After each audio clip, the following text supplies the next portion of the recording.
Welcome to Expo News with the latest news. Let's watch today's news reports.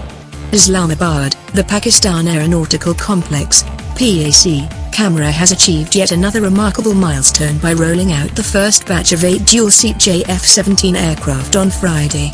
To mark the momentous occasion, a grand ceremony was held at the aircraft manufacturing factory, Kamra. Chief of the Air Staff Air Chief Marshal Mujahid Anwar Khan was the chief guest on the occasion, said a press release issued by the Pakistan Air Force, PAF. Chinese Ambassador Yao Jing and Executive Vice President of Aviation Industries of China, AVIC, Hao Zoping also attended the ceremony as guests of honor.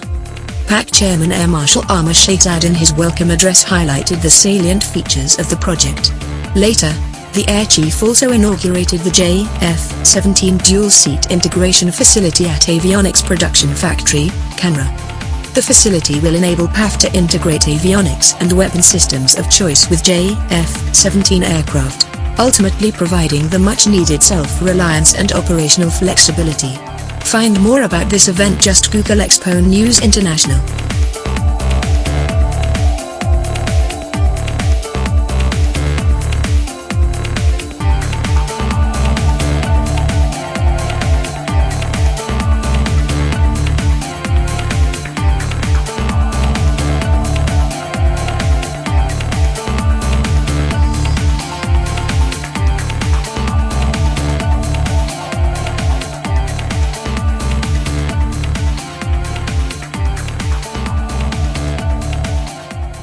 Find more news reports of this event, log on to exponews.com.pk.